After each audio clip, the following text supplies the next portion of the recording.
I am Comrade Emmanuel calling from your local government. Go on, the floor is yours. I want to bring this to the plenary this morning. Yesterday at the road, we have 4 Nelson Mandela and School Road Junction. Groups of boys numbering up to 15 paraded and entered so many shops and looted so many things and collected phones from people. So please, I want to call on the Nigerian Police Force to be the division, area command, and all the police stations around to beef up security around the road, Calabar to Highway, Nelson Mandela School Road Junction. So many people were wounded yesterday.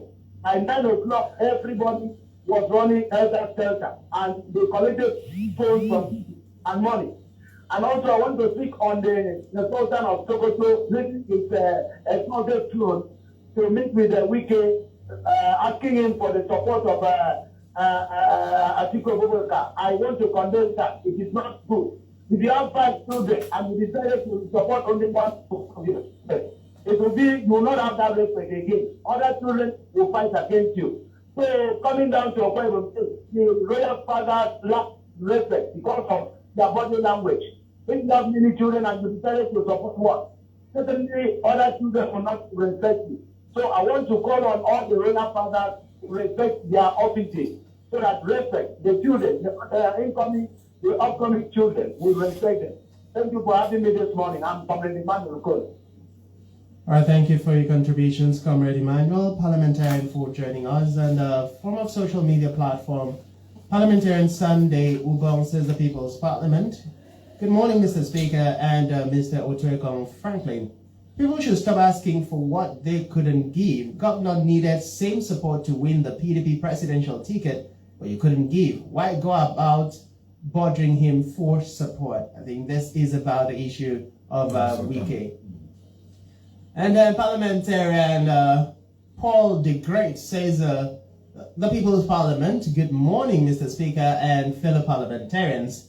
Insecurity is no longer news in our society, Akwa Ibom State to be precise. I want to use this medium to plead the government to do something about it as a case of urgency. Parliamentarian Wiseman says, watching live from Abakaliki, good morning. Yes, good morning to you, and thanks for joining us.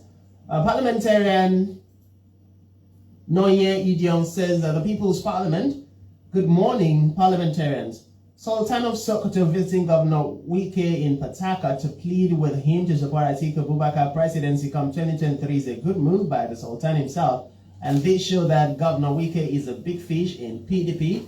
But to me, it will have been much better if the Sultan of Sokoto can also do the same by visiting Senator Iyocha Ayu, just to go and tell him to resign his position as the PDP national chairman, so that a South-South person can go in there as the new PDP national chairman, so that PDP national body position can be balanced. Now, this is a very valid issue raised. Recall that the debate about the tilting of the positions currently in the People's Democratic Party structure has been up for debate, and that has been the reason why Iyochayu has been, we have said he should resign, where you have major positions in the leadership of the party coming from the north, and then the presidential candidate of the party also from the north. As far as the PDP constitution is concerned, the balance is not in favor and is not in the spirit of democracy. So what would you react to this? My reaction is very simple. I have said this over time, that the PDP seem to have shot itself by the foot, because the party's constitution is very clear on the issue of power shift. In fact, the PDP is the only party that has been very strict with zoning from its inception in 1999 till date. The power has always been between the south and the north. Zoning is entrenched in the PDP constitution, and so if the power is to go, if president is to go to the south, the party chairman will go to the north, and so this has always been their constitutional provision. So, but having gone for the PDP convention, where the presidential candidate has emerged from the north, constitutionally and ideally and morally speaking, and to be fair and just to the people of the south, the party chairmanship position should ordinarily rotated to the south. And according to what Mike has been saying, that the article told him, yesterday he even said so, that article told him that Iyajayo must resign. That, and even the PDP chairman also said before the convention that if somebody from the north emerges the presidential candidate, that he will resign to give way for somebody from the south. So this position is not something that one has to overstretch, something that ought to ordinarily be upheld to by the party. And so what the Southern is doing, coming in now to mediate as a father, as a royal father that will bring in peace in the PDP political party, I believe that maybe he has met, or he will also meet with all the aggrieved members of the PDP and reconcile them. The PDP is a major bloc in the Nigerian politics, in the Nigerian context. And so if crisis engulf PDP, it is like crisis engulfing Nigeria, because PDP had been entrenched since 1999 till date in the cultural practice of Nigerians. So if the crisis that is engulfing the party will drag on and the emir has stepped in, for me, it's a good omen. Just like we will have the Oku Ibom Ibibio in Akwa Ibom stepping into the crisis of political parties, resolving the issues like we had, where Right Honorable Luke was made to come down from the crisis, from his position where he was aggrieved with the PDP candidate, Pastor Omoino, to support Omoino. And this position was taken in the palace of Oku Ibom Ibibio. And I believe that he is also taking steps to bring in other aggrieved members of the party and other parties as well to a round table where they will all sit, because that is the only way forward. We only have one state, and if the state is engulfed in crisis, then we won't have anyone to call Akwa Ibom State. All right, thank you very much. Coming from Parliamentarian Power Answer says, good morning, Mr. Speaker. Governor Nyesom Wike is a working governor. I give it to him. I wish we have his kind in Akwa Ibom State. Welcoming more conversations in our phone line. Parliamentarian, good morning. Good morning, Mr. Speaker. Good morning, welcome, Franklin. Good morning. I am the Franklin calling from here. Mr. Speaker, I think it is a lack of morality for any state to feel that it is right for him or her to insult the traditional leader at all. We can criticize, but I have come to learn that people see insult as criticism, which is not the right thing. Mr. Speaker, for example, the issue of Oku Ibom Ibibio. Is it because Oku Ibom Ibibio is a traditional leader, he will not be involved in anything, any peace talk or peace movement that will warrant him his involvement in the village or community? In the issue of Onofio Luke and the PDP governorship candidate, Oku Ibom Ibibio is from Nsubio, and these persons are from Subio. We have allowed politics to be class as sense of reasoning, where a situation where there is political conflict, we clear it to be harder than the way it's supposed to be. But Oku Ibom Ibibio, he has played the role of his father. Oku Ibom Ibibio did not just sit down and go into the issue to resolve that issue. That issue was brought to him, was taken to him. Issue was taken to him as a father, and he presided over the issue of that issue as a father. So people coming up to say why his involvement in such an issue is a thing is what I could call a misplaced priority. He's a leader. He's a father as well. He has the right to settle two sons that are in conflict. There are some local governments that their leaders won't do this. We should give it to him. He has proven it right that this is the way it should be. Well, thank you very much. A lot of parliamentarians will totally agree with you that the Oku Ibom Ibibio and indeed the traditional leaders, paramount rulers, chiefs have the right to mediate when it comes to issues of conflict between their children. And of course, that is still in line with their duties as leaders of the Akwa Ibom people. But more contributions from our Facebook page. We have a parliamentarian wise man. Says, good morning, parliamentarian. I am wise man watching from Abakaliki. Good morning. And parliamentarian Uzo Francis Nani says, Uzo Francis Namani watching live from Amakunza in Enugu State. Good morning, Mr. Speaker. The Sultan of Sokoto visiting Yesam Wike is a welcome development. However, the Sultan remembered that Nigeria cannot thrive in absence of equity, fairness, and justice. More importantly, this is a very big lesson to the southern monarchs. Let them begin to visit northern political elites to woo them to support Peter Obi. Thanks and God bless. Uzot Francis Nawani from Amakunza. I'll come back to you, Parliamentarian Otueko Franklin. I had anticipated that this particular comment might definitely come, because in the interest of justice, in the interest of fairness and equity, as far as the Nigerian political structure is concerned, there have been agitation from somebody from the southern part of the country to be at the helms of affairs, and particularly the southeast. And right now, we know that the president of Peter Obi happens to be the only person representing that interest. So this is coming from a standpoint of justice, fairness, equity. Do you think we will be seeing? I know that over time we've seen a lot of reactions from the northern region. We've seen youths from the northern region also, joining the train of supporting the Labour Party presidential candidate. Do you see this demand or this statement made by parliamentarian Uzot Francis as coming to pass? It is the way we have treated our royal fathers that has made them to be the way they are today. If today a royal father is seen in any picture with any politician, the royal father will be tagged to be taken side.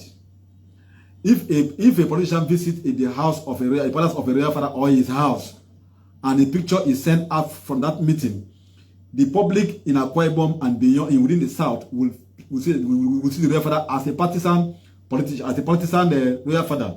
Look at the way Governor Nyesom Wike treated a royal father in Port Harcourt, when he called a meeting of a conference of the royal fathers, and a monarch went, and in the right there in the meeting, before the full glare of a live telecast, he was lambooning the royal father, calling him names, saying he wears Usman Danfodio's cap, and that he is one that is causing problems all over the state. And such is said by a governor, degrading a traditional institution. Now, if such thing, how will such a monarch be regarded as well? If that monarch goes to the north to speak with anybody to discuss the welfare or affairs of the river state, would such a monarch be honored? He won't be honored. That is what is happening. Have you ever read any report or any negative media in the social media against the Sultan of Sokoto? Google it. If you see any, you point it out. You will not see any. But you will see report against the Oku Ibom Ibibio, against other royal fathers in Akwa Ibom. Even the Obong of Calabar, you said, I think in the 2019 politics, he took stand and blessed someone for the office of the governor. You also had it in Benin, where the Oba of Benin also took side and blessed someone and said there should be peace. Blessed someone and said this one should be the governor. So there is need for the royal fathers to be given a role in our politics, so that they will also be ones who can also advise what a father sees sitting down. A son will not see climbing up. What if the royal fathers were brought into the picture and they invite all stakeholders and say, you withdraw? Let me tell you what happened, Mr. Speaker. In 2014, I was a key player. The royal fathers asked me as the secretary of the council to write letter to all the aspirants, and I did.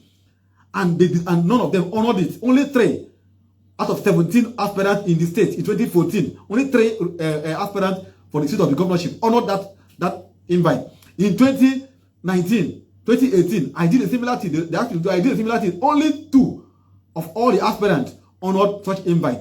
So likewise, in the run up to 2023, the monarch have also put up moves that the aspirants should be invited for a meeting where they will sit and discuss the interests of the state. But how many of them honored such invite?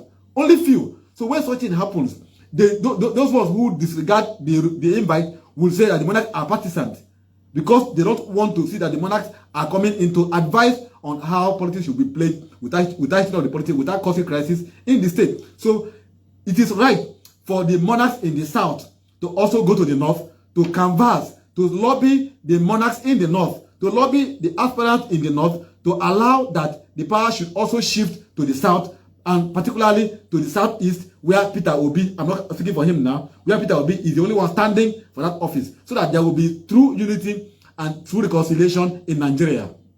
All right, thank you very much. More contributions from parliamentarians. Hello. Good morning, People's Parliament. Good morning, parliamentarian. Joe is calling from Ipanya. The floor is yours. I think disintegrating the traditional institution is the height of the moral decadence in our society. And this issue is heightened by our politicians, who is using this youth as tools for destruction, especially during this political era. If you have been a keen listener for almost all the radio stations in Akwa Ibom State, and there is a particular radio station where the traditional institutions in Akwa Ibom State and castigating political opponents and all of that. Don't forget, even a father, even in the Bible, still forced a particular child. So if a traditional ruler still forced a particular politician, it does not go for. We lost that particular call. Please try and connect us back, parliamentarian, so you can complete your line of thought. Coming back to you, one of the issues that come to my mind as you were talking, parliamentarian Oturiko, is the issue of politicians. Now, the leaders are the people who set agenda. The leaders are the people who show us what to do.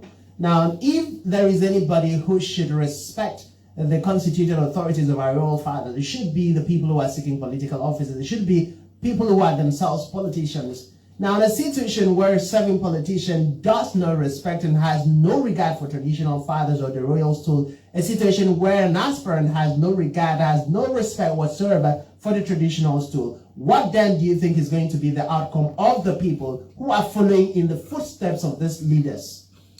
Simply put, the leaders, the political leaders, are setting a very wrong motion, a very wrong step that their followers will follow. And if you go online, most of the laptops you will see are not done by the major aspirant. They are done by their followers. And for those posts, for those write-ups to remain on their status for a long time without repayment, it means that their principals endorse such write-ups. And the write-ups are there. Some are doing live streaming. Some are posted everywhere on WhatsApp and on Facebook and on Instagram, and they are there. So my advice to our aspirants, to those who are seeking for political office, is that politics will come and go. The traditional institution will remain. Our leaders will still remain leaders. No matter how you see it, you will only try to desecrate the traditional institution, but they will still remain.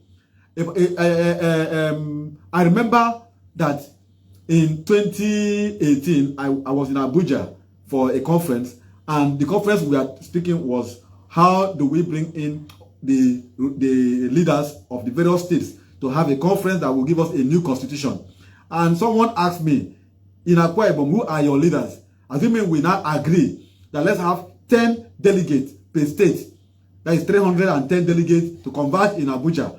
Name your own 10 delegates that you will call your leaders. Mr. Speaker, I try mentioning names. When I mention any name, the person will puncture and Google the internet, and you will see what has been written against such persons. I've mentioned over 20 names, and none of those names stand in the list because there were negative reports in the media against these persons, against these names of leaders that I've mentioned, because our youth have made it a culture to desecrate, to destroy our leaders. And so the leaders who are sending this youth to do these things also enjoy it. So my advice to our political class is that don't allow politics make you to destroy the traditional institution, to destroy your fellow leaders, because after politics, the state and our leaders will still remain. All right, let's look at the problem here. Like you rightly stated, every media aide, every supporter of a politician works directly, is under the direct supervision or direct directive or payroll of the politicians who is responsible for them. I know I've had the opportunity of working with a politician, and sometimes the temptation of being forced to do certain things are there. But then it goes to tell that whatever a media aide, whatever a supporter of a politician does, is primarily because that principal has has not given them the guidelines or has given them the guidelines, and that guidelines supports whatever those media aids are doing. So in as much as the youths are the agents of this destruction, the real problem are the politicians who themselves have refused to caution people who write out of line. We're talking about constructive criticism. We're talking about speaking your mind, speaking the truth without necessarily insulting. These two are two different things. Now, we've advised the politicians. I recall sometime in the parliament, we talked about insult during the political period, and we're going to have to talk about that. Probably we'll have to make it a consistent topic on the floor of the parliament so that we can get that consciousness that we do not have to insult to necessarily drive home our point. We can drive home our point, we can speak the truth, we can ask for justice, fairness, and equity without insulting people in leadership position, without insulting our monarchs.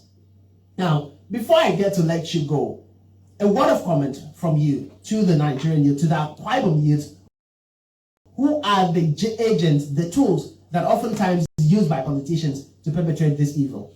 The youth they are just being used, unfortunately for the youth, because of lack of job. Now, these youth that are used as these attack dogs, these ones that are posting this negative report against the monarchs, are not being appointed. Assuming the government is formed today, they will not be given a key position in government. They will still be there as attack dogs, be paid peanuts. So, because those who have used them know their worth, that their worth is only when there is need to use them for negative report, for attacks of their opponent, attack of anyone that has dissenting opinion. So my advice to the youth is, seek for gainful employment. Don't just hang around to be a social media. I have a WhatsApp platform, and I can tell you that people are being paid to remain there to attack one another. There are people who are earning salary just to be on my platform, WhatsApp group, just to be there to checkmate any write-up that is against the interest of their principal. And they are doing that. And you have several WhatsApp platforms where they are. They are just employed social media, what they call it, aids, and they will be there on platforms to write all manner of negative reports against persons. But truth is, after the political campaigns and government is formed, where would this same youth be? That's the question that all of us need to answer. Hello, good morning. Welcome to the floor of the house. Thank you. Good morning, Mr. Speaker. Good morning, Mr. Franklin. Just in the studio, I remember that I think I Good morning. Mr. Speaker, they don't say that when much you choose, much is expected. Look at what is happening in the university. I believe the important activities for literature to take to support our people. So look at that thing happening in Akwa Ibom State. Much is known, much is given, much is expected. But we have failed to make Akwa Ibom the land of peace and belief. We turn it into political, we turn it into politics. This we have not done, we put it on paper, we continue developing ourselves. Coming to Akwa Ibom, taking on our paramount rulers and the risk of the people, the blanket, they are the cost of it because they want to serve on this card. They want to be in supporting of one political party. They want to expose one or two people so that they can get what to do. They are the problems of themselves, and they will continue insulting them. If they are not taken away from it, and leave the politics to politicians, and they continue with the traditional stuff of fighting, then they will continue to insult them. So I beg and I ask them to speak on their right, not to follow any politician, and do the right to their fighting right. Thank you. I remain a participant from the All right, thank you, Fali Merger, parliamentarian, for your contributions this morning. On that note, we'll take our second recess and head out to bring to you the BBC Pidgin News, and shortly after that, we will reconvene on the floor of the House this morning. So stay with us.